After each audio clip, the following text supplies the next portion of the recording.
want to talk about the 5 worst gold investing mistakes people make and how to fix them. Investing in gold is the best way to preserve wealth in 2025 and beyond. You probably know about how the stock market has been seesawing up and down, and it's volatile as all heck. And if your money is in your retirement plan invested in the stock market, it's gotta be frustrating the heck out of you. When I look under the hood of gold investing today, I find people are making incredible amounts of mistakes. The people who are making mistakes do it over and over and over again. That's why in this video, I'm going to give you the truth about the right things to do and the wrong things to do. We're going to show you how to do it safely, securely, and exactly the steps that you can take to start protecting your wealth and not gambling with your wealth or your family's security for years to come. I want to make it very clear that when I talk about gold, it's for simplicity, because everything I say also applies to silver. If you want to get both, you can. First mistake, are you buying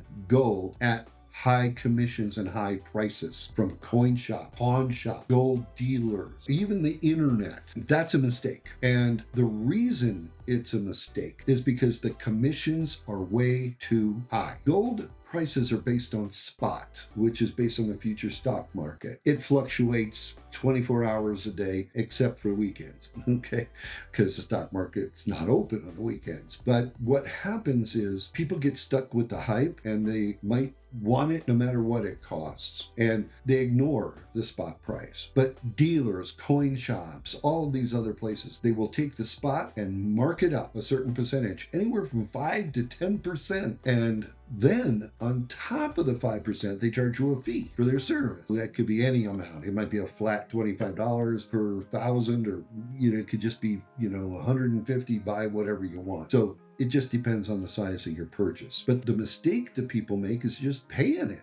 You don't have to. As I have mentioned in other videos, the fact of business is I know where you can get gold and silver bullion and have it stored for you, or have it shipped to you, or convert it to cash 24/7 with a simple app on your phone, or do it at your computer. And you can do it 24/7 even when the stock market's closed. When you want to buy, you pay the lowest dealer direct prices possible, meaning it's almost impossible to get beat by anyone else out there compared to this source called Sound Money Wallet. I want to be clear. That's because hundreds of millions of dollars of gold are being bought in gold and silver. And because of that, we get the best discounts through this source, and you can have that too. However, when you go to sell, this is also where people make a huge mistake. They'll go back to the same places they bought it, and you cannot get the same price you just paid. If you turn around 5 minutes later and walk back in and say, just give me what I paid and here's your gold back, they won't do it. What they'll do is they'll take the spot price minus a percentage and then minus a fee. You're gonna have lost a bunch of money just turning around and reselling. I mean, I'm not suggesting you do, but a lot of people they get second thoughts, and then they go back and they lose money when they sell it back. Number one, you should hold gold and silver for as long as you can. Let it go up in value. Let it beat inflation. And then when you need the cash for some reason, then take it out. And now you'll get more than what you put in. What if when you go to sell it, you get the highest price? You'll get over spot price. I know nobody else who does that. So you can have over spot price when or if you choose to sell. Where the mistake people make is they take whatever they get. By the way, the store has to be open, it has to be willing, it depends what you got. And if you're keeping it in a self-directed IRA or 401k, that makes it almost impossible. So your timing is bad. Let me give you another mistake that people make, is not buying the gold on a consistent basis. You may have heard of this strategy. It's called dollar cost averaging. It doesn't matter whether gold is going up or down in price at any given moment. Let's say you decide to put $100 a month and buy gold with it. You get $100 worth of gold eagles. While price may be going up, price may be going down, you set aside a certain amount of money in dollars that you're willing to buy gold with on a regular basis. I believe a lot of people want to do what I do, which is once a week. So I buy a certain amount every single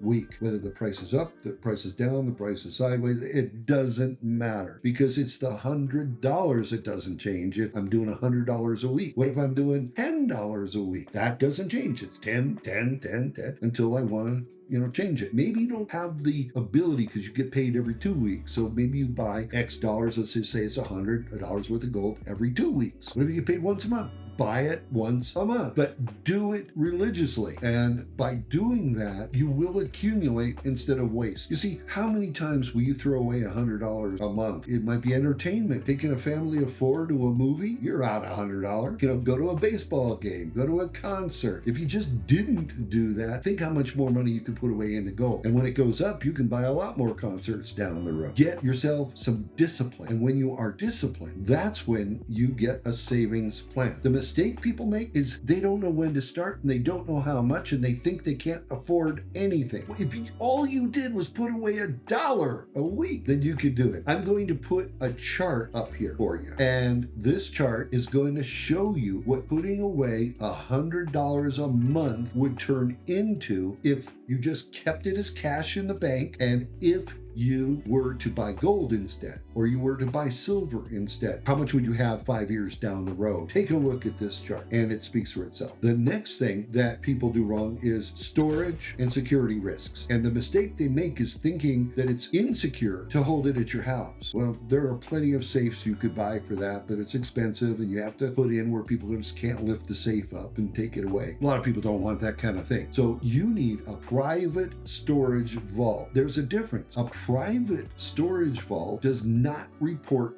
to the government, and that includes the IRS. So what you put in your vault is your own business. And that's a private vault. Now, a lot of companies like Brinks out there, they're not private vaults. They don't work that same way. Do your homework and check what's private. I can tell you where to find private vaults if you're interested. You don't have to worry about security risk because it's safe. If you ever need the cash, like I told you earlier, press a button and your cash will get transferred to your bank. And if you ever want the metals to come to your house, fine. You have it sent to you insured overnight. So it is not a problem to go on a savings plan. And this is how in The Richest Man of Babylon, they tell the story, the parable about how just saving a little bit over time keeps adding up. And when you consider you're saving it in gold and not dollars, you're not losing the value of the dollar, you're gaining the value of the gold, especially when the dollar goes down. Now, what's your liquidity plan? A lot of people don't have a liquidity plan. This is the next mistake. You need to keep assets to where you can instantly acquire the cash. The biggest story I would tell you is, like, you remember the run on banks and bank failures back in the 80s, and money wasn't there to pay people? Well, you want to avoid that. Number one, if you're not keeping cash in the bank, that's the first step because nobody can take it. The bank can't close on you. If you're keeping gold, you can turn that gold at over spot price into cash 24/7 and then have it available to you, and then use it for whatever. Pay your credit card bills, go buy something big, whatever it is you want. But the mistake people make on here is thinking that gold is not liquid. And guess what? It isn't if you're holding on to it. If you're holding 1 ounce of gold, you're not going to go to a gas station, buy a tank of gas for $75 and say, give me the change. It just doesn't work that way. But if you went into a pawnbroker, a gold dealer, or a coin shop, they're going to give you way below spot. And that's a big mistake you want to avoid. So I've already shared with you several times how the Sound Money wallet prevents that, makes your money liquid 24/7. For the last mistake that people make 99% of the time is how they're focusing on physical possession only versus being liquid. And by being liquid, as I just covered in the last mistake, there's one more aspect to it: the digital nature of what we can do. If you have physical gold in the storage vault at Sound Money Wallet and you decide to turn it into cash, as I said, that's easily done 24/7. You get the best of both worlds in this case. You're not necessarily holding the gold in your hand. You're not holding a 100-ounce silver bar. Listen, it's going to be harder for me to liquidate this 100-ounce silver bar because I'm physically holding it and I have to go someplace where they'll pay me for it. But compare that to having 100 ounces of silver eagles like these, okay, like those.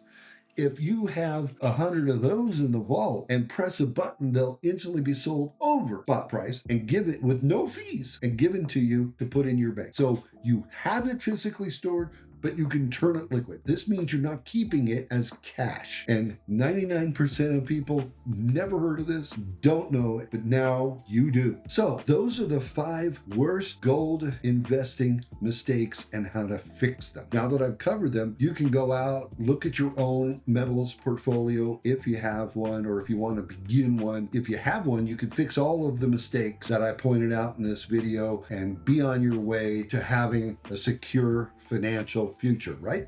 Wrong. You see, building a proper gold and silver portfolio takes a whole lot more of your time. In fact, could be a full-time job in and of itself. As a busy professional or working a job or building a side business, you don't have time to constantly be monitoring spot prices or leverage. You've got things you could be doing with your time. You don't want to be researching dealers, looking for secure vaults, finding the best deals as far as acquiring or selling gold or silver, arranging secure storage, constantly monitoring the spot price, the stuff that really matters in 2025 and beyond. So if you want to actually do this, then I'll be happy to talk to you. All you got to do is book a one-on-one talk with me, and we'll talk about it, and I'll open up my sources to you if that's something that you want, because I've been doing this for a long time. So book a one-on-one call, click the first link under this video, and that's where you can get my calendar and do it. I'd really like to help grow this channel, and your support will be great. If you learned anything that you liked in this video, please subscribe so you can get more information from me as I put them out there. In fact, hit the bell so you can be notified, and definitely hit the like button, and that'll help draw more people to videos like this, and let's build a nice community together. So I look forward to talking to you on our one-on-one appointment, and until then, take care.